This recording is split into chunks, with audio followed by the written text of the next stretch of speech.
આજની ધર્મકથા. પ્રણામ.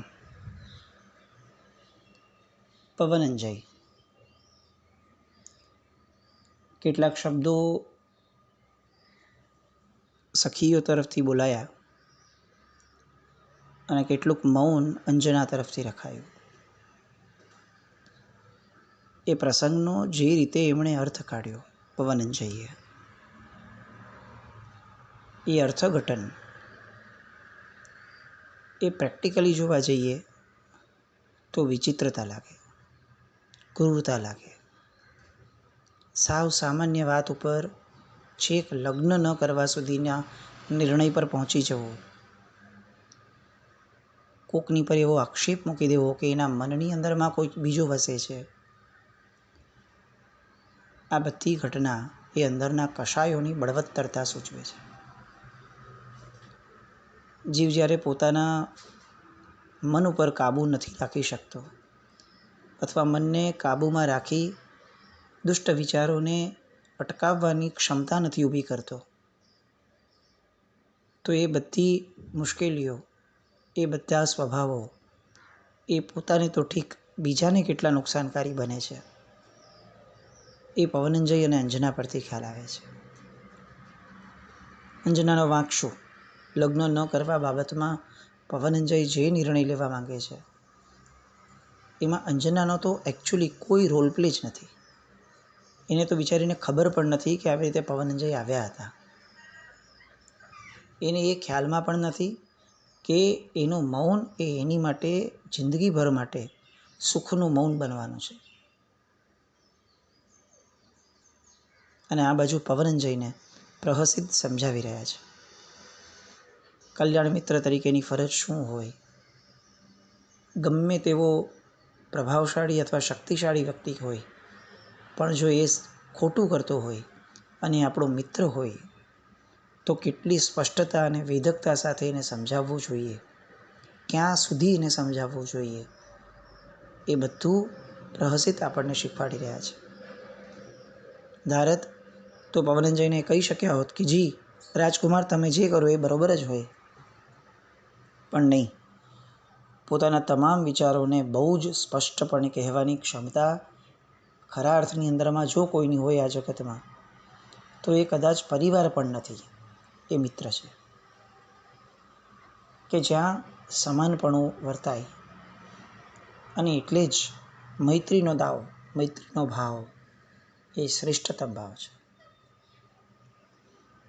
કેટલી સ્તવનોની કલ્પનામાં પરમાત્મા પ્રત્યે ભક્તિના ભાવમાં પરમાત્માને એવી વાત કરવાની, એવી રજૂઆત કરવાની થઈ કે પ્રભુ, એક મિત્ર ભાવે તો તમે મળવા આવો. તમારો મિત્ર જ્યારે તકલીફમાં હોય ત્યારે તમે શાંતિથી બેસો, પોતાના આનંદમાં જ રાચો, એ તમને કઈ રીતે શોભે? પરમાત્માને પણ જે સંબંધની ઉપમા દ્વારા પોતાના ગણી અને ભક્તિનો ભાવ વ્યક્ત થાય, એ સંબંધ કેટલો પવિત્ર હશે. અને પ્રહસિત એ પવિત્ર સંબંધની લાજ રાખે છે. પવનંજય અને એમની વચ્ચેનો વાર્તાલાપ આગળ વધે છે. પ્રહસિતને એમ લાગ્યું કે હવે સામાન્યથી નહીં પતે, એટલે એણે એક એક્ઝામ્પલ આપવાનું શરૂ કર્યું અને એણે પ્રશ્ન કર્યો કે પવનંજય, મહાપુરુષ કોને કહેવાય? એટલે પવનંજયે તરત ભલે આવેશમાં હતા તેમ છતાં કીધું કે ભાઈ તું કહે, કોને કહેવાય? એકવાર જે પોતાની વાત સ્વીકારી લે, એને કોઈ પણ ભોગે ન છોડે, તે મહાપુરુષ. એટલે એ કે તે અંજનાને સ્વીકારી લીધી છે, તો હવે તારા આ સ્વીકારને નકારવો ન જ જોઈએ. પણ પવનંજય અહીંયા પોતાની વાત પર અડીખમ ઊભા રહે છે કે મારે આવું મહાનપણું જોઈતું જ નથી કે જેમાં મારે મારા અણગમતા કાર્યો તરફ આગળ વધવું પડે. એટલે હવે પ્રહસિત બીજો દાવ નાખે છે કે ચાલ, તારે મહાનપણું ન જોઈતું હોય, પણ વડીલોનું મહાનપણું તો ટકાવવું જોઈએ ને. તારા વડીલોએ શબ્દ આપ્યા છે, હવે તારા વડીલો શું મોઢું દેખાડશે? અને અહીંયા પવનંજય ફરી પાછી વાત કરે છે કે મેં ક્યાં વડીલજનોના મહાનપણાનો નાશ કર્યો. અને તરત જ ફરીથી યાદ કરાવે છે કે યાદ કર, તારા પિતાજીએ રાજા મહેન્દ્રને વચન આપ્યું છે. નંદીશ્વર દ્વીપ જેવા ક્ષેત્ર ઉપર બંને રાજાઓએ તારું સગપણ નક્કી કર્યું છે. તું એનાથી અજાણ છે? વિચાર કર, હવે જો તું ના પાડીશ તો તારા પિતાજી મહેન્દ્ર રાજાને શું મોઢું દેખાડશે? તો શું એમ કહીશ કે પિતાજીએ મને પૂછીને ક્યાં સગપણ કર્યું હતું? તને પૂછ્યા વિના તારું અંજના જેવી વિશ્વની શ્રેષ્ઠ સુંદરી સાથે સગપણ કર્યું એ તારા પરના વિશ્વાસથી તારા પિતાજીએ કર્યું હતું. હવે તું એ વિશ્વાસનો વિશ્વાસઘાત કરીશ?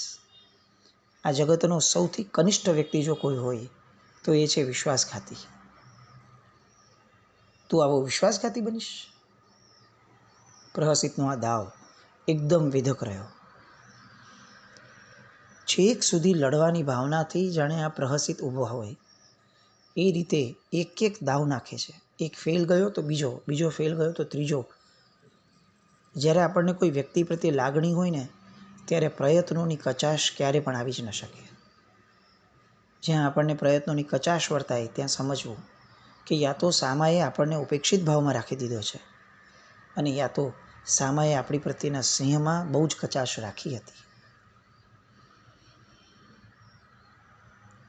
હવે પવનંજય પાસે કોઈ જ જવાબ નથી. વિશ્વાસઘાતી બનવું એનાથી મોટું પાપ આ જગતમાં કોઈ નથી. એમાંય પોતાના માતા પિતા સાથે એવો વ્યવહાર કરવો કે જેના કારણે માતા પિતાએ કોકની સામે નીચા જોણું થાય, એ આર્ય દેશની અંદરમાં કોને શોભે? આજની પરિસ્થિતિઓમાં આ વિચારણા પણ કરવા જેવી છે. કેટલી વાર આવું થાય કે માતા પિતા બાળકોના કારણે, બાળકોના સ્વભાવના કારણે, બાળકોની જીદના કારણે એમને સમાજની અંદરમાં નીચા જોણું થાય. મા બાપ એમ કહીને છૂટા થઈ જાય છે હવે કે ભાઈ અમારું બાળકો પર કંઈ ચાલતું નથી. દીકરા દીકરીઓ હવે સ્વતંત્ર થયા, કમાતા થયા, હવે આપણાથી કેવી રીતે એને કંઈ કહેવાય? અમે તો કહ્યું હતું પણ હવે છેલ્લી ઘડી એની ના આવી તો શું કરીએ? આવું કહી અને મા બાપો છૂટા થઈ જાય છે અત્યારે. પણ એક વાત એટલી જ સત્ય છે કે સમાજમાં આ વસ્તુઓ સ્વીકાર્ય હજી નથી અને કદાચ એ નથી એ સારું પણ છે. કારણ કે બોલેલા શબ્દો પરનો વિશ્વાસ એ જીવંત રાખવા માટે કેટલાક બલિદાનો, કેટલોક ભોગ આપવો પડે. સમાજ સુદૃઢ ત્યારે જ ચાલશે જ્યારે સમાજના વ્યક્તિઓમાં ગુણનું સિંચન થયું હશે. સ્વચ્છંદતા, સ્વતંત્રતાના નામે અલ્લડ થવું, ઉચ્છૃંખલ થવું, આ બધું જ્યાં સુધી સમાજમાંથી દૂર નહીં થાય ત્યાં સુધી સમાજ ક્યારેય પણ વિશ્વસનીય નહીં રહે. પવનજીને એમ લાગ્યું કે ખરેખર આ મારા ભાગ્યનો જ વાંક છે. અને તેમ છતાં પણ એ હળવા ભાવે દલીલ કરે છે કે તને એવું લાગે છે કે હું મારા મા બાપ ખાતર મારું જીવન બરબાદ થતું હોય તો થવા દઉં? અને પ્રહસિત સમજાવે છે કે એવું નહીં કે તારે જીવન બરબાદ કરવાનું છે. આનો અર્થ એ થાય છે કે તારે તારા માતા પિતાની પસંદગી ઉપર વિશ્વાસ રાખવાનો છે. અને ફક્ત માતા પિતા નહીં, હું પોતે પણ મિત્ર તરીકે તને એ વચન આપું છું કે અંજના સાથેનું તારું ભવિષ્ય ખરેખર ઉજ્જવળ હશે. અંજના સાથે સપોઝ તું ના પાડે કદાચ ચાલ અને બીજી કન્યા સાથે લગ્ન કરે તો શું તને એવું લાગે છે કે એ કન્યા તને ઉજ્જવળ ભવિષ્ય આપશે જ? છે તારી આગળ એવી કોઈ પણ જાતની ગેરંટી? જો દોસ્ત, પ્રારબ્ધ વાંકું હોય ને ત્યારે સારી માનેલી કન્યા પણ પરણ્યા પછી બગડી જાય છે. અને પ્રારબ્ધ સારું હોય ને તો ગમે તેવી ખરાબ દેખાતી કન્યા એ પણ જીવન ઉજ્જવળ બનાવી શકે છે. પ્રહસિતની મિત્રતાની આ બધી પરાકાષ્ઠાઓ હતી. સામાને કન્વિન્સ કરવા માટે જે રીતે પ્રહસિત એક પછી એક વિચારણા આપી રહ્યા છે, ખરા અર્થની અંદરમાં ધર્મ આ છે. ધર્મ ક્રિયાઓથી ધર્મ થાય છે એવું નહીં. ખરા પ્રસંગે આપણે સામાને કઈ દિશા તરફ વાળીએ છીએ એ ધર્મ છે. ખ્યાલ આવે છે કે જે સમયે પવનંજય અધર્મ તરફ વળે છે એ સમયે એને એનું કર્તવ્ય યાદ કરાવવું, એને એની શુભતા તરફ વાળવી, કદાચ કમને પણ એને જે યોગ્ય છે એ દિશામાં લઈ જવો એ ધર્મ છે. ઉપાશ્રય અને દેરાસરમાંથી બહાર નીકળી અને જે પણ જીવન થાય છે એ જીવનમાં પણ ધર્મ જ આચરવા જેવો છે એવું તો જ થશે જો આપણે ધર્મને ખરા અર્થની અંદરમાં સમજશું. જેનો જે ગુણધર્મ છે તે ગુણધર્મ છે, જેનો જે સ્વભાવ છે તે ધર્મ છે. અને આત્માનો સ્વભાવ એ શુભતાનો જ હોય, એ ક્યારેય અશુભતાનો ન હોય. શુદ્ધ બનવા માટે શુભતા એ જ પગથિયું છે. અને એટલે શુભ દિશા તરફ જવું અને વાળવું એ ધર્મીજનનું પ્રાથમિક કર્તવ્ય હોય. પવનંજય થાક્યો. હવે પ્રહસિતની વાતનું ઉલ્લંઘન કરી શકે એમ ન હતું. એટલે એણે સહમતિ આપી દીધી કે સારું, મારી ઈચ્છા જરા પણ નથી. હૃદયમાંથી અંજના પ્રત્યેનો દુર્ભાવ જરા પણ ઓછો નથી થયો. પરંતુ તારી વાતોને સાંભળી અને એવું લાગી રહ્યું છે કે મારું આ ડગલું એ બધા માટે બહુ જ નુકસાનકારક હશે. અને એટલે એ મૌન રહ્યા. એટલામાં માતા પાસેથી સંદેશો આવ્યો કે માતાને આપની સાથે દુગ્ધપાન એટલે કે આ સવારના નવકાશી વગેરેનું કરવાનું છે કાર્ય. તરત જ પવનંજય ઊભા થયા. માતા કેતુમતીની સાથે બેસ્યા અને કેતુમતીનો આનંદ સમાતો નથી. બંનેઓને હવે નાસ્તામાં સાથે રાખ્યા અને ત્યાર પછીથી બંને રાજાઓએ માનસરોવરના તટ ઉપર નવી સૃષ્ટિનું જે સર્જન કર્યું હતું ત્યાં જવાનું થયું. આ બાજુ અંજના પણ પોતાના ભવિષ્યના જીવનના મધુર સ્વપ્નોને જોતી હતી. એના મનની અંદરમાં હર્ષનો સાગર ઝીલાતો હતો. સખીઓ સાથે જે વાર્તાલાપ રાત્રે થયો એ વાર્તાલાપના મનોહર ભાવથી અંજના હસમુખી બની ગઈ. એણે ભલે પવનંજયને નજરો નજર નથી જોયો, પણ પવનંજયનું ચિત્ર એણે જોયું છે. બસ એ ચિત્રના ભાવે મને હવે દિવ્ય રૂપવાળો અને અદ્ભુત ગુણવાળો પતિ મળવાનો છે એ વિચારથી એ પોતાને ભાગ્યશાળી માનવા લાગી. લગ્નનો દિવસ આવ્યો, શુભ મુહૂર્ત આવ્યું અને બંનેનું પાણી ગ્રહણ થયું. બંને આત્માઓ લગ્ન ગ્રંથિથી જોડાયા. અંજનાએ અંતઃકરણથી પવનંજયનો પતિ તરીકે સ્વીકાર કર્યો, પણ આ બાજુ પવનંજયે માત્ર બાહ્ય વ્યવહારથી જ અંજનાનો પત્ની તરીકે સ્વીકાર કર્યો. એના હૃદયમાંથી અંજનાને તો ક્યારનો દેશવટો મળી ગયો હતો, પણ છતાંય લગ્ન થયું. આ બાજુ રાજા મહેન્દ્રએ ખૂબ સ્નેહભાવથી પ્રહલાદરાજનું સ્વાગત કર્યું, સારામાં સારી પહેરામણી કરી અને હવે વિદાયની વેળ આવી. રાણી હૃદયસુંદરી, એની આંખમાંથી આંસુની ધારા વહી રહી છે. એકની એક વહાલામાં વહાલી ગણાતી એવી પુત્રી એનો વિયોગ સહન કરવાનું એમના ભાગ્યમાં આવ્યું. અને વહેતી આંખે પુત્રીના મસ્તકે આલિંગન કરતાં કરતાં માતા કેટલીક શિખામણો આપે છે. આ જે હૃદયસુંદરીની શિખામણો છે એ દરેક માતાએ નાનપણથી દીકરીઓને જો તે સ્વરૂપે આપવાનું રાખ્યું હોય અથવા રાખીએ તો ચોક્કસપણે એ દીકરીનું ભવિષ્ય જો ઉજ્જવળ બનવામાં કંઈ જ બાકી ન રહે.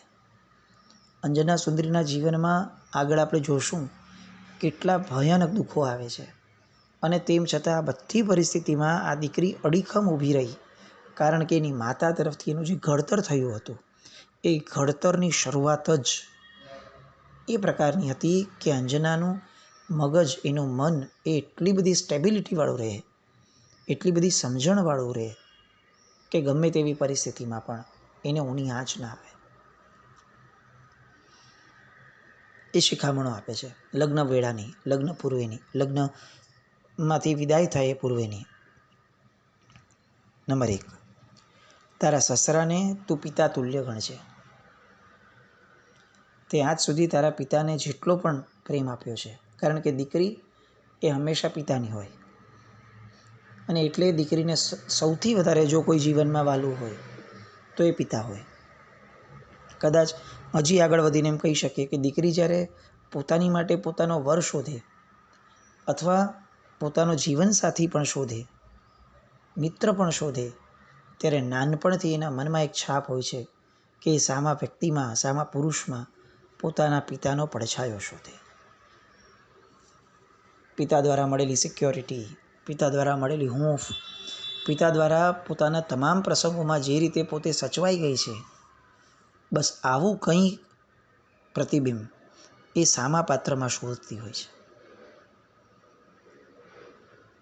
સમાજે અને સામા કુટુંબે હંમેશા આ વાતનો આદર કરવો જોઈએ કે દીકરીની સામે ક્યારેય પણ એના માતા પિતાનું નબળું ના બોલાય. કારણ કે દીકરી નાનપણથી એ માતા પિતાનું પ્રતિબિંબ શોધવા માટે જ જાણે જગતમાં ફરી રહી હોય છે. એ ઘર બદલે છે, પણ એના હૃદયમાં જે ઘર કરી ગયું છે એના પિતા અને માતાનું સ્નેહ, વાત્સલ્ય, એનું ક્યારે પણ એ અપમાન સહન ન કરી શકે. અહીંયા સૌથી પહેલી સલાહ કે તારા સસરામાં તારા પિતાને જોજે. એનો અર્થ કે તારા સસરાને એ જ વાત્સલ્યથી, એ જ બહુમાનથી જોજે કે જે બહુમાનથી તે તારા પિતા પર વિશ્વાસ રાખ્યો હતો. શિખામણ નંબર 2, તારી સાસુને તારી માતાનું સ્થાન આપજે. એવું ક્યારેય નહીં વિચારતી કે આ તારા વરની માતા છે, આ તારી જ માતા છે. સામો વ્યક્તિ શું સ્વીકારશે, ક્યારે સ્વીકારશે, કઈ રીતે વર્તશે, એની કોઈ પણ જાતની નબળી છાપ મનમાં પાડ્યા વગર તું એમને સૌથી પહેલાં સ્વીકારી લેજે. આ એક સુવર્ણ શિખામણો છે. શિખામણ નંબર 3, તારા પતિને તારા દેવ માનીને પૂછજે. આ વાક્ય અત્યારના પરિપ્રેક્ષમાં કદાચ બહુ વધુ પડતું લાગે, પણ એક વાત શ્યોર છે કે બહુમાન વગર બંધાતા સંબંધો એ હંમેશા સરખામણીમાં જાય, અને જે સંબંધોમાં સરખામણી શરૂ થાય એ સંબંધોમાં વિખવાદ આવ્યા વિના રહે જ નહીં. આ એક સાહજિક પ્રાકૃતિક ભાવ છે. સ્ત્રીનું મન એ હંમેશા જ્યાં સુધી પોતાના પતિને પોતાનાથી ચડિયાતો ન સ્વીકારે, અને એટલે જ એની માટે છે ને શબ્દ મુકાયો છે વર. વર એટલે ઉત્તમ. વરનો અર્થ જ ઉત્તમ થાય છે. અને જ્યારે બીજો શબ્દ એ સ્ત્રી માટે વપરાય વધુ, એનો અર્થ એ જ થાય છે કે જે પોતાના વરનું બધું જ વધારવા માટે આવી છે તે વધુ છે. પણ એ વધશે ત્યારે જ જ્યારે એ વધુના મનમાં પોતાના વરને ખરેખર વર એટલે કે ઉત્તમ તરીકેનો સ્વીકાર થાય. એવું નહીં કે એ જે કરી સત્ય, એ જે કરી બધું માની લેવાનું, સ્વીકારી લેવાનું, એવી આર્ય સંસ્કૃતિમાં કોઈ ક્યારે વાત જ ન હતી. પણ એવું ચોક્કસ કે એમણે કર્યું છે તો કંઈ કદાચ વિચારીને કર્યું હશે. પહેલાં હું એ વિચારને સમજું અને પછી હું એમની માટે કોઈક વ્યક્ત કરું. આ ભાવ. શિખામણ નંબર 4, શીલને જીવનની સર્વ સંપત્તિ માની અને તેનું જતન કરજે. બહુ જ ઇમ્પોર્ટન્ટ આજના કાળની પરિપ્રેક્ષમાં. મનથી પણ કોઈ અન્ય પર પુરુષ પ્રત્યેનો એવો સદભાવ ન લાવવો કે જે સદભાવના કારણે પોતાના પતિ પ્રત્યે નાનકડો પણ અણગમો ઊભો થાય. સિરિયલોમાં જોઈ લીધું કે જો આનો વર આ કરે છે અને આપણે એ જ એક્સપેક્ટેશન રાખતા થઈ ગયા, એ જ રીતે વર્તતા થઈ ગયા. ક્યાંક કોકના ઘરમાં જોયું, કોક નાનકડો પ્રસંગ ક્યાંક જોયો, એટલા માત્રથી જાણે આ જ જીવન હોવું જોઈએ એવી છાપ મનમાં પાડવા લાગ્યા. બીજાનું કેટલું સારું છે ને મારું કેમ આવું છે, આવો વિચાર, સરખામણીનો ભાવ મનમાં લાવવા લાગ્યા. આ બધી જ વસ્તુઓ સૂચવે છે કે આપણે ત્યાં પરિપક્વતા વગર જ્યારે લગ્ન કરાય છે ત્યારે લગ્ન એ બહુ જ મુશ્કેલ સાબિત થાય છે.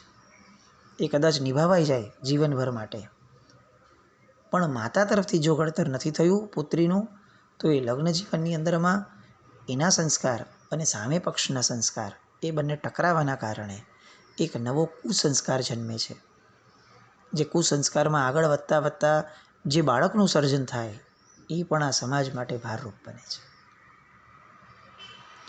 શિખામણ નંબર 5, નવકાર મંત્રનું તારા ચિત્તમાં સતત ધ્યાન ધરજે. ગંભીરતા, ઉદારતા, સહિષ્ણુતા અને પ્રેમાળતા, આ 4 ગુણોને 4 પુષ્પો તારા અંબોડામાં સદૈવ મગમગતા રાખજે. બહુ જ સરસ વાત. ગંભીરતા, ઉદારતા, સહિષ્ણુતા અને પ્રેમાળતા, આ 4 ગુણ જો સ્ત્રીમાં આવે લગ્ન કરતાં પૂર્વે પોતાના થનારા પરિવાર માટે, તો એ ઘર સ્વર્ગ બનીને રહે ને રહે જ. અને પેલી વધુ, પેલી પુત્રી એ સ્વર્ગની રાણી બનીને રહે.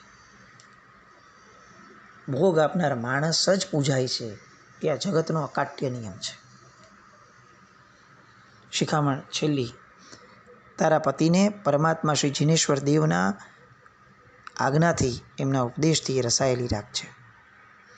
દરેક જગ્યાએ પરમાત્માની વાતો, પરમાત્માના આદેશો, પરમાત્માની ઈચ્છાઓ, પરમાત્માની આજ્ઞાઓ, એ બધાને મહત્ત્વતા આપજે. તું આપજે એમ નહીં, તારા પતિને સાથે રાખીને આપજે, કે જેના કારણે એના જીવનમાં પણ ભગવત તત્વોનો સ્વીકાર રહે, જેના કારણે તારા જીવનમાં તારે ભગવત તત્વોનો જ્યારે સ્વીકાર કરવો હોય ત્યારે એ તને નડતરરૂપ ન થાય. લગ્ન જીવન એ પણ એક કળા છે. આપણને એમ લાગે કે દીક્ષા જીવન કેટલું ઉજળું છે, ચોક્કસ ઉજળું છે, પણ જીવન પદ્ધતિ એ તો લગ્ન જીવન હોય કે દીક્ષા જીવન હોય એ સમાન જ રહેવાની. જેમ ત્યાં ગુરુભાઈ કે ગુરુ બહેનોને સ્વીકારવાના, ગુરુ તરીકે કોકને સ્વીકારવાના, એમ અહીંયા પણ આવું જ છે. મૂળમાં એ પ્રમાણેનું ઘડતર થાય કે જેમાં લોકો સાથે કઈ રીતે રહેવું, લોકોને પોતાના કઈ રીતે બનાવવા, એ બધું ઘડતર એ સૌથી મુખ્ય પાયો હોય છે. આવો પાયો હજી કઈ રીતે મજબૂત કરે છે અંજના સુંદરીનો, એને માતા પિતા એ વાતો, અને હવે આગળથી જે જીવન શરૂ થવાનું ડે 1થી, કે જે અગ્નિ પરીક્ષા સમાન રહેવાનું છે, એની વાતો આવતીકાલે ફરીથી જોઈએ. જીનાજ્ઞા વિરુદ્ધ કંઈ પણ બોલાય તો મિચ્છામિ દુક્કડમ. જૈનમ જયતિ શાસનમ.